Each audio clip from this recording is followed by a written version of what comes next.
All right, so this is CNIT 40. Now, CNIT 40 is a short-term class, and as you know, you couldn't add the class except on the very first day. And I have a lot of students that were unable to add, and they sent in late add forms. And the late add forms just sat waiting for the dean to sign them for a long time, and I finally got an answer from somebody in the administration, although not the dean, and this is the answer. I put it at the top of my page so we can discuss it. This is City College's late add policy. These types of situations do not qualify as extenuating circumstances and are not eligible for late add appeals. If you have approved students, but they didn't add themselves, and as I'm sure most of you have noticed, the City College adding process is very confusing. You have to ask permission to add, then the teacher has to approve it, then you have to go to some other page and add it yourself, and if you don't do that within 3 days, it cancels. So a lot of students lost for that reason. Students have existing holds, they've thought they were going to do it, or they need the class, or decide to change their major. So this is the policy of the college, and I think that's because the college is basically a government agency, and it's an old-fashioned government agency like the IRS, where they just make up rules, and it's your duty to follow the rules, and they're not there to serve the students. They're there to just sort of set up hurdles and force you to jump over them. So anyway, I'm not pleased with this, but and I've asked them to let the students in this semester because I didn't know these rules, and neither did the students. But they haven't even answered me, and I don't think they will answer me. I don't think. There is one thing that you don't know. One semester ago, when I was going through what was the online system, right? Yeah. I ran into an error code. Yeah. I took a picture of it or printed it, and then I went to the next day to add the class and showed them the error code. So they couldn't deny me because the day I registered, I got an error code. Yes, and I think that is the only situation that they will accept, is if their system makes a mistake and you can prove it. They basically said there should be no late ads at all. Now, the ultimate motivation for this, I think, is that under normal circumstances, the college gets paid by the number of students, and students who add late we don't get paid for, but that hasn't actually been true at this college for years. We're under some kind of legal condition called hold harmless, where in fact our money is not coming from the number of students. But anyway, I think what we've got here is typical petty bureaucracy, where they like to pass rules and they like to get mad at you for not obeying the rules because they have the illusion that everybody knows the rules because they work every day. And they are out of touch with how confusing it is to the students and, for that matter, the teachers to keep up with this stuff. So anyway, this is what they've done. So those of you with late ads for this class, currently, I don't think you're getting in, unless my attempts to get around this succeed, and I don't think they're going to succeed. So that's bad news. A lot of students have tried to late add this class. Anyway, But did they go to the registration and have any comment? No? No, they went through the official online process. No, I mean, forget the online process. They actually go to the registration and, I guess, love building and see the talk to a person. I suppose you can try talking to people. I would try that. It's Forget about the online and see what you get with the yeah. person. Well, you know, they've told me that I have to use the online process and we can't use paper anymore. That's you're the teacher, but I'm saying as a student, they could at least go ask and see what the heck they answer they give them. That's not a bad plan. That's what I would do. Yeah, you're right. It's a social engineering contest to succeed in getting past the administration here. And by the way, that's true of every college. They are sort of cruel, faceless bureaucracies, and you have to sort of navigate their system to succeed even normally. But anyway, so we'll talk about Chapter 5 and 6 today. Let me bring those up. All right, here's Chapter 5. All right, so we'll talk about mitigation of DNS service disruption. And where to register social engineering contest again? Well, yeah. I don't know about an official social engineering contest. I just think succeeding in the college system is a social engineering contest. Anyway, so DNS service disruption, one thing you can do, we talked about before, is you design architecture that is hard to bring down, so you don't allow it to have a single point of failure. You have it network distributed, where you put authoritative services in multiple networks. So if Comcast goes down, that doesn't block the path to your only server, and so on. And you geographically distribute them if you really want to be strong. And so you can host authoritative servers at an ISP or a content distribution network. You can purchase caching acceleration, which will cache records and serve them up. And you can do a direct delegation to them, which is what I do. I use Cloudflare, so I delegate my DNS to Cloudflare. They are my providers, and they provide free service that is very, very resilient. At their data centers all over the world, geographically distributed, very well protected. So caching acceleration is that when the client tries to go to your server, it will go to your start of authority and it will tell you, go ask the cache to get the information. You still need your start of authority server to stay up though. It just increases the total amount of load that your DNS can provide. And I used to have a project on protecting a domain with Cloudflare. I don't think I left it in this class, but it is a good thing to know how to do. It's pretty easy.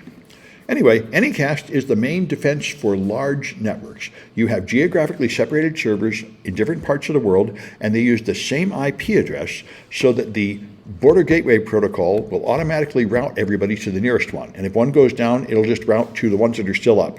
So that's a nice way to do it. And here's what Cloudflare does. If you dig to see what the name servers are for samsclass.info, you'll get 2 Cloudflare servers. And that's what I mean. They are my DNS resolver. So if Cloudflare goes down, my site goes down. You accept that because Cloudflare doesn't go down very much and they're very resilient. So you can also hide them behind the firewalls.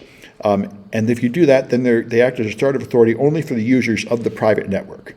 So that is one possibility if you want to have a server for people inside some region.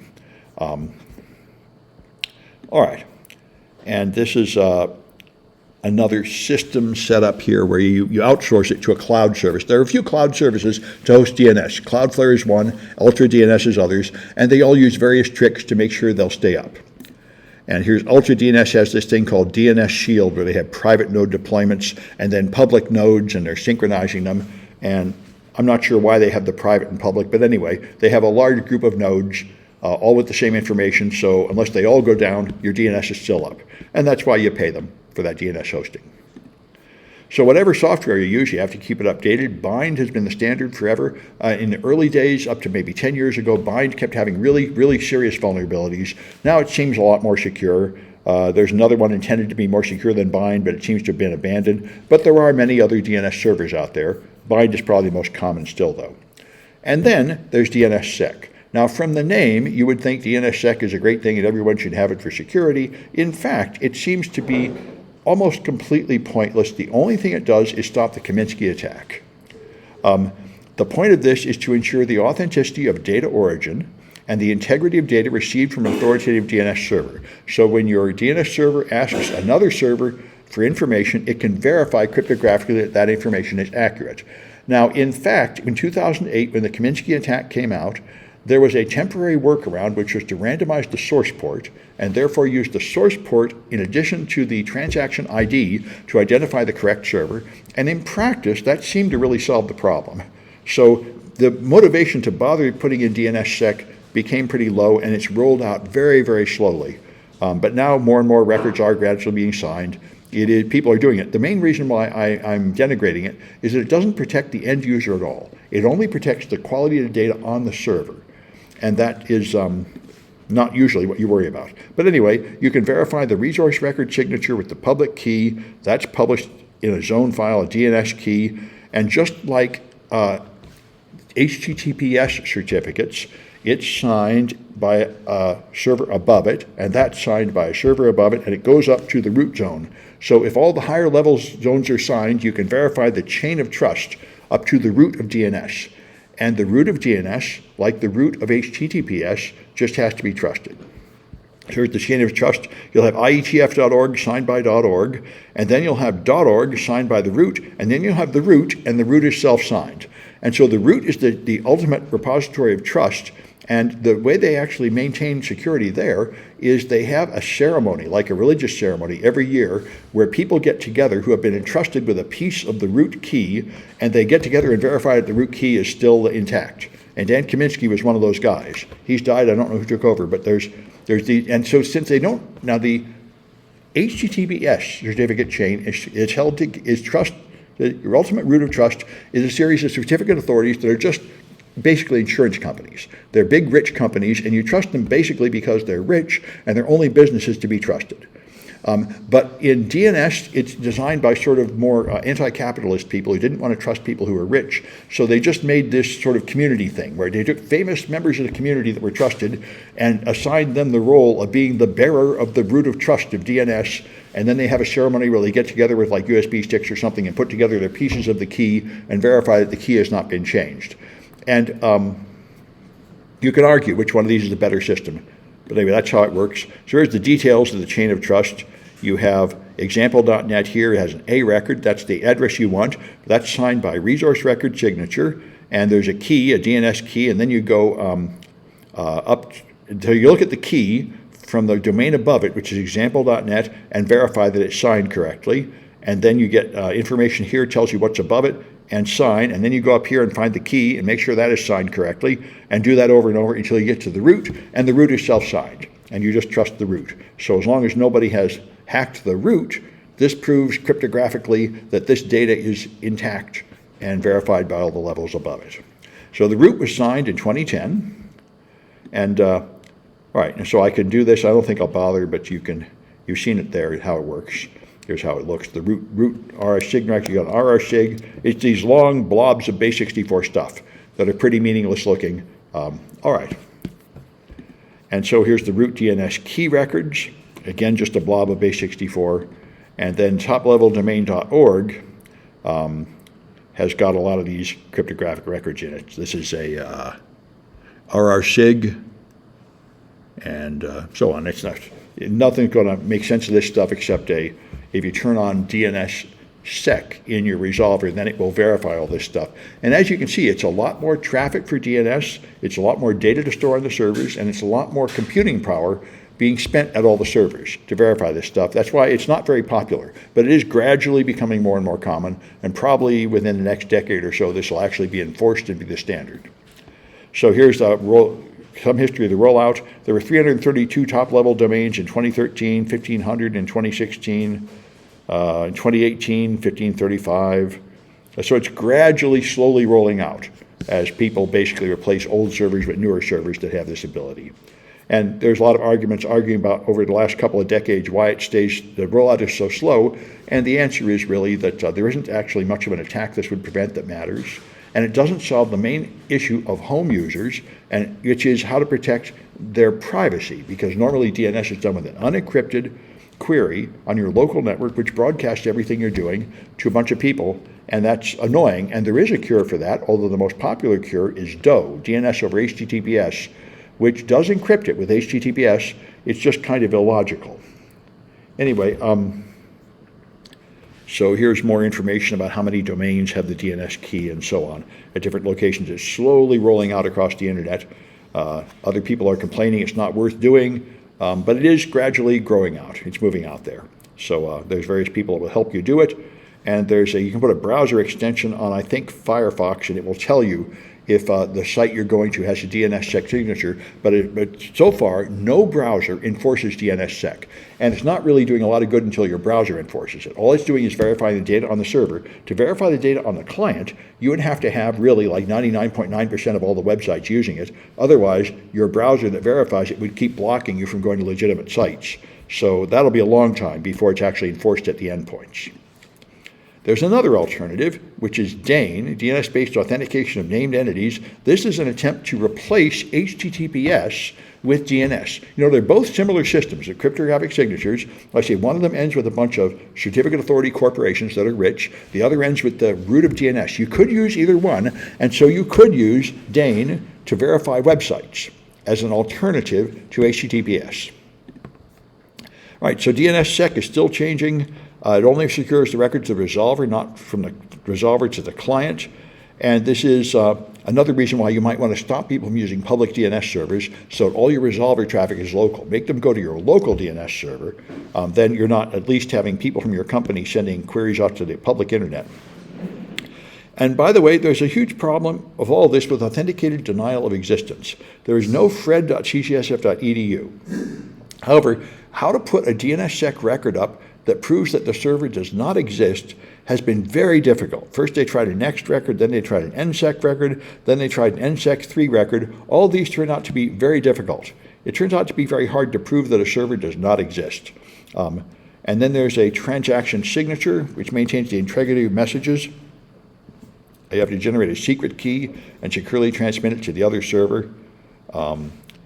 And originally used MD5 only. That's the problem with all these really old protocols. They were designed with old cryptography, which is pretty clumsy. And there's an alternative signature method using public key cryptography.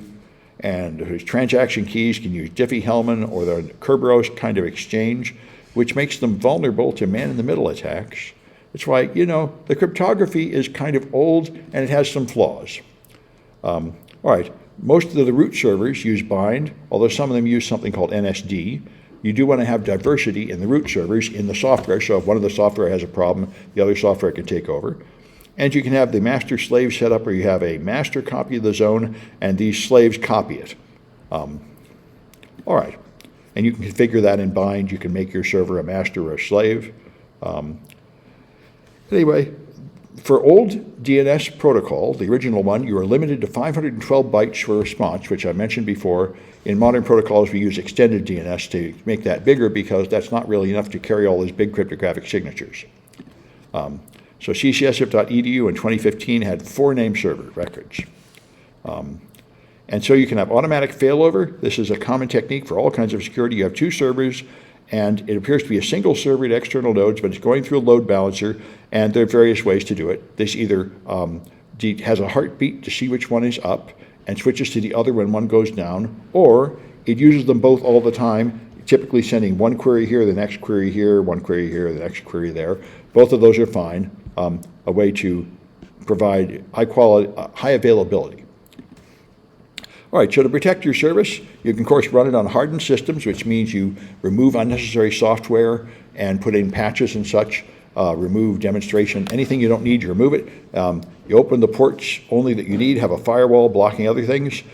Prevent them getting into the management port of your DNS server. You may have a web interface and a management port, and you don't want that to be available to external users. And your firewall limits traffic with access control lists. And you have to be careful, like I say, originally the DNS firewall would limit the DNS packets to 512 bytes. Now you probably want to use extended DNS to get that up to 4096 bytes for the modern DNS sec stuff.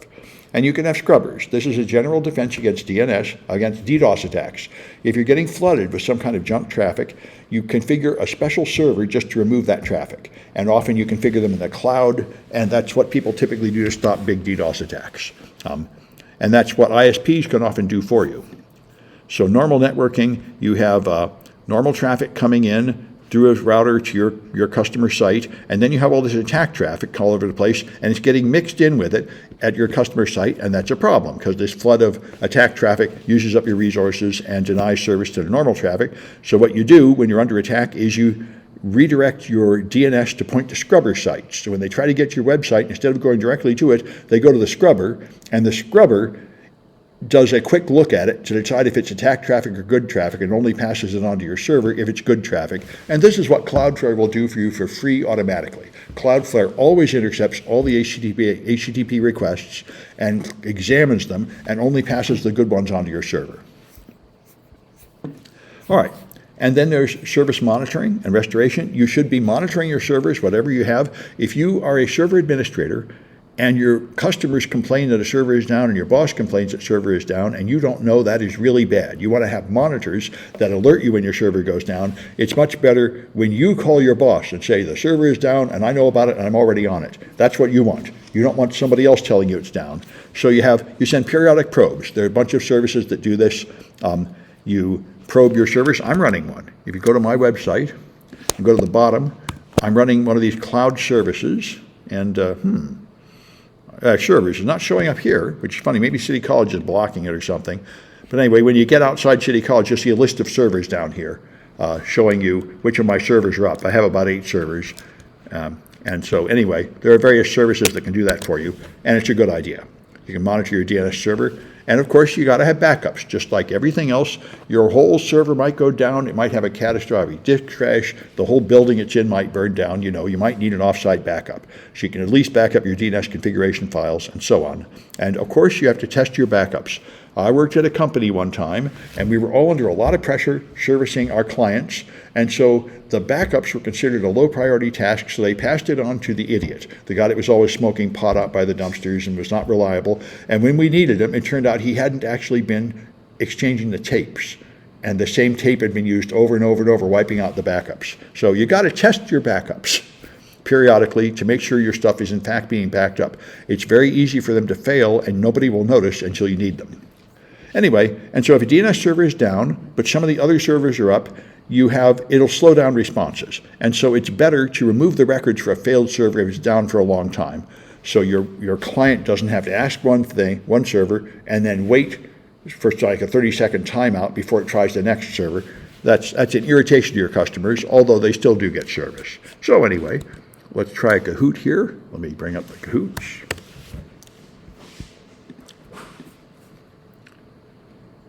And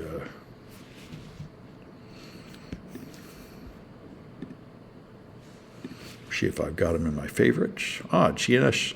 Oh, no, that's 4. Okay, let me go to my folders. All right. And there we go. This is 5. There we are. Okay.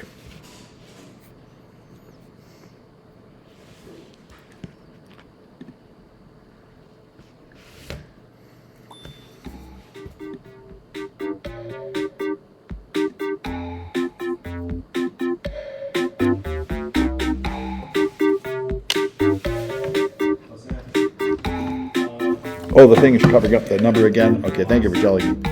Good? Yep, there, good. Thanks for telling me.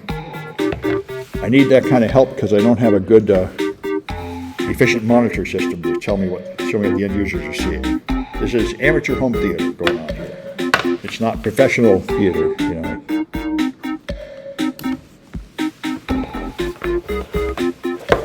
At least I have power today.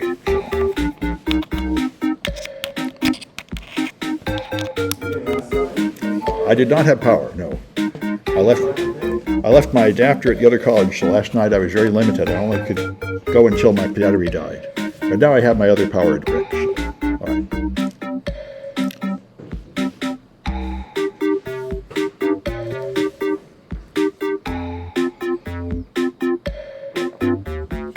Yeah, Quad 9, that's one of the main public DNSs. There's 1111 and 8888 and 9999 and a lot of others. All right, let's give it a shot.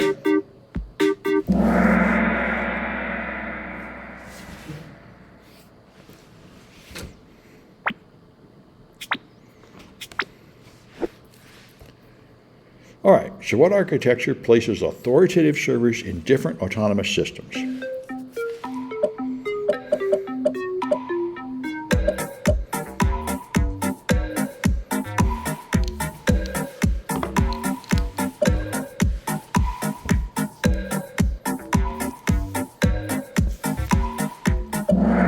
All right, this is network distributed, and I should probably explain it a bit. Autonomous systems, the AS number identifies your company. So everything on Comcast has got one AS, everything at AT&T has another, and Border Gateway Protocol only moves traffic to the right company. So it will find traffic, it'll figure out what autonomous system it is, and it'll move it to that autonomous system, put it somewhere in the AT&T network, and then wash its hands of it, saying now AT&T can internally sort it and figure out where it goes. So that's what it's referring to here. Autonomous systems are the different top-level internet service provider networks.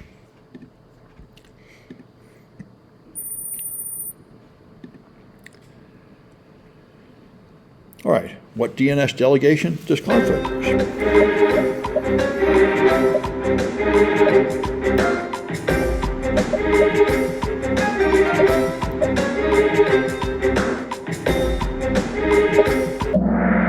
That's direct delegation, like I have. They are your root authoritative, they're authoritative DNS.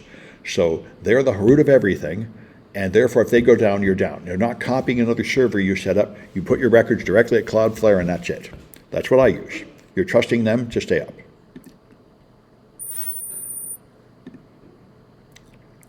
All right, what record provides authenticated denial of existence?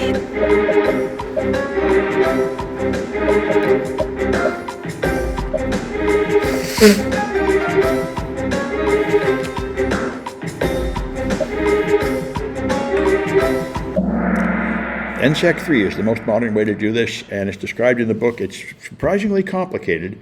All the previous methods had flaws, like it was possible to enumerate all your servers by noticing what was not in this list. It's kind of, anyway, this is a way to ask a query and get an answer saying, no, that server does not exist. As opposed to what would happen with a simple DNS server like what you set up, where if you ask for a server that doesn't exist, you will just get no answer. And that's not really the same thing. No answer is not the same as authenticated denial of existence, saying I checked and it really doesn't exist. Anyway.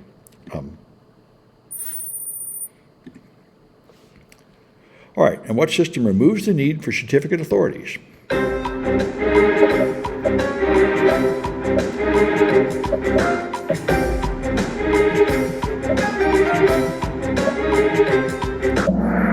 Yep, that's DANE. DANE replaces the root of certificate authorities with the root of DNS. Right now, we have this sort of weird situation where there are two very similar systems both going to different trusted roots out there, and you're using them both all the time. And you could argue that maybe they should just be consolidated one way or another, but that has not happened. Right now we just have the two different systems.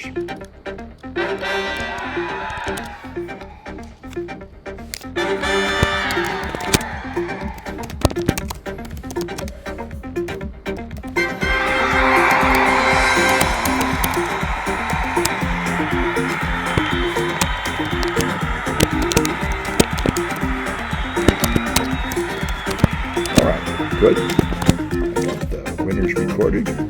So, let's carry on to the next chapter here, which is chapter 6. So this is DNSSEC and beyond. And I'm not going to go too much in detail about DNSSEC. It's possible to configure it, but exactly how it works is not really all that important anymore. So the idea here is to know that the requested data came from the trusted real source and that it has not been modified. That's what you want. Authentication and integrity. So this has been developed for a long time, since '97, almost coming around to 30 years now. Everyone's been working on it. And so a lot of RFCs have been out there. Request for comment is what defines everything on the internet. That's the Bible of the internet, is the RFCs. That defines every protocol. DHCP, HTTP, DNS, and everything is defined by these things called request for comment. And so various keys were defined at various times. 2004. In 2005, they replaced the NSEC with NSEC 3 for authenticated denial of existence. And so this is the process of signing the resource records of a DNS zone. You have a DNS, you have a record, like an A record, that includes the data you want, and then you sign it with a resource record signature, and then you sign that with a key of the server above it, the public key, and on it goes. You can verify it with the public key. It's actually signed with the private key, just like other private public key encryption. So if you have a man-in-the-middle attack, then the attacker generates two false key pairs. They pretend to be the server on this side, and they pretend to be the client on that side. And the only way to prevent this is to have a trusted third party. And in HTTPS, the trusted third party is the hard-coded certificate authorities that are hard-coded in your browser. And in DNS, it's the root of DNS. You have to have some third party that you trust to verify that you're actually talking to the real server and not to somebody impersonating the server. So you have a hierarchical chain of trust like we talked about before, at a low level, signed by the next level, signed by the next level, but ultimately you have a root of trust at the top that you just have to trust, that you cannot ask anybody else to verify it. So there's a delegation signer record, which is the link showing how to who I should use to talk to verify what I'm telling you. And there's various charges explaining it. It's very much the way HTTPS works. So an authenticated denial of existence, here's how they attempted to do it. You'd sort all the domain names in alphabetical order, like A and C, and then you'd have an NSEC record declaring that there is nothing between these two servers. That's how you prove that there's no B. So you'd have these NSEC records that say 0 proves there is no star.us. This proves there's no d.us. I don't entirely know how to read this, but anyway, that's the idea. If I dig A, B, C, D, US. So the problem is, then it's easy to find all the domains in a zone. Since you can authenticate it, you can find ranges that are not there, and whatever's in between the ranges must be the real one. So that was the problem with NSEC. It exposed it. NSEC 3 fixed that problem by hashing and salting the host names. And it could be like you do with a password. So now you have the hash name, and it shows you regions of hashes are not allowed. So it makes it more difficult to enumerate the domain names. That's the idea. And so then you have salt in the record, and you can actually see these things. Here's an NSEC 3 record that I found at CIA.mil. So I looked for a.d.b.cia.mil, and I actually got an NSEC 3 record from it, which I think proves that it doesn't exist. And this information is going to include 2 hashes saying there's nothing between this hash and that hash, and your hash is in there, therefore it doesn't exist. So that's solving that somewhat thorny issue of how do you prove that something doesn't exist. So DNSSEC has some weaknesses. The main one I mentioned before, it doesn't protect end users. You are trying to use the internet, you send DNS records to get your DNS resolver, and this traffic is not protected by DNSSEC. It doesn't do anything. All it does is protect this exchange up here between your resolver and the servers above it. And that might be nice, but it's not usually the main concern of the end user. It also doesn't protect the glue records, these resource records we talked about before. They have to be at the top level.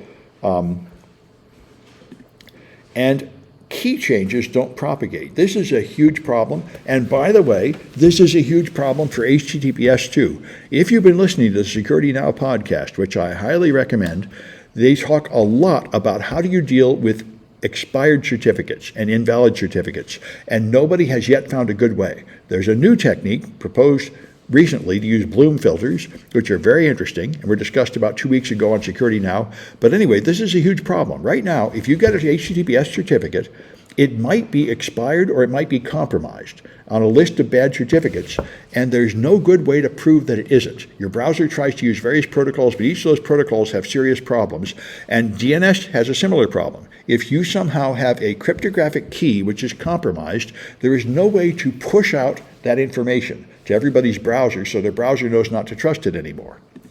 It's a problem. All right, and you can also, if there's any flaw in the delegation, then of course you can and perform spoofing or man-in-the-middle attacks and such. You can also do a replay attack. If you move to a new hosting provider, then there are a bunch of signatures referring to the old IP address, and you can keep using it until the signatures expire. This is, again, the fundamental problem with DNS. DNS is a pull system. It is not a push system. So if I go to a server, and the server, like, let me bring up a live example here to make this more concrete. We've done this before. If I do dig, Microsoft.com, okay, I get a record. These records have 1,084 seconds to live. Now, if I do it again, they're now 1,078 seconds to live. So if Microsoft wanted to change this information, they can't change it here until this time expires. They don't have any way to push out saying, here's an update, you have to change everything. They have to wait for these caches to expire. It's a pull system, not a push system. And therefore, if you have something important to say, like that key has been compromised, don't trust that key, tough. You have to wait for people to ask for an update of that information. And that's a fundamental weakness in the system. All right, and NSEC 3, by the way, still lets you walk through the zone and find out what's there. You could just, it's no more difficult than cracking password hashes, and that can be done to some extent. So it still kind of leaks out information about what servers do exist, which is considered a security flaw. The AD flag, authenticated data flag, indicates it's been verified. It's part of the header, but it can be changed by a man in the middle. So you can take an unverified response and just add the flag saying it is verified. So that's another flaw. There's a variety of weaknesses in the system. Small requests lead to large responses. This is probably the biggest issue. As I mentioned many times, you make a request now, you're going to get a lot of data that hold big signatures, and therefore it's easy for an attacker to multiply their bandwidth attacking targets by using an open DNS resolver. And this is why open DNS resolvers must implement best current practice 23, which is like there's request for comment that define the internet protocol, and then there's best current practices, which are recommendations for security. And they say if you have an open resolver, you have to filter your traffic. You have to watch and see if you're getting a bunch of repeated queries from the same address, and otherwise you have to somehow notice if traffic looks suspicious so you're not abused by attackers. And therefore, of course, it's a big computational burden on all the servers involved. They have to keep verifying these cryptographic records, which is expensive. Now, another alternative people brought up is DNS curve. This is an attempt to use elliptic curve cryptography to encrypt the data to protect the privacy of the end user. That was one proposal, and there were various ways to set this up on servers and set this up on clients. But this didn't win. The one that really won, I don't have in my slides, but I'll bring it up, is DOE. This is the one that seems to have run in the marketplace, DNS over HTTPS. It's blocked, at least it was last semester at City College, so you can't do it here, but if you're on another network, you can do it, and I think I have a project where you set it up. It is an option in most browsers now to turn on DNS over HTTPS, and there should be a project, let me bring it up here, in one of the extra credits. Yeah, DNS privacy. You can do this project if you like, and then you can monitor it. So if you run Wireshark and look for frame contains puppy, and then you go to Puppy War, you will see a whole bunch of traffic showing all the DNS queries resolving that domain sent unencrypted and therefore compromising your privacy. But if you go into your browser and turn on encrypted DNS, which is an option here in Edge has it here, you can choose to use secure DNS, and then it will encrypt your stuff with HTTPS. So if you go to a domain name containing the word puppy, there will still be some packets revealing this, but they're not the same. Your DNS traffic is now all encrypted. But the problem is, first you have to establish an HTTPS connection, and HTTPS certificates send the name of the domain in plain text. So in a way, they expose your privacy just as much. And this is a problem that people haven't resolved yet. The problem is you have to have some communication before it's encrypted. In particular, you have to get the certificate before you have it encrypted, because the certificate contains the encryption key. And the certificate also contains the domain name in plain text. So for all practical purposes, it's a kind of small improvement in your privacy. There's still unencrypted traffic revealing the domain name you went to and your IP address and the time you did it. So you can argue about it. But anyway, that's the modern solution to this issue, such as it is DOE, DNS over HTTPS. So let me see if I have another Kahoot. I may not have one for this chapter, and I think I do not. So I think that's it. I'm going to stop the recording.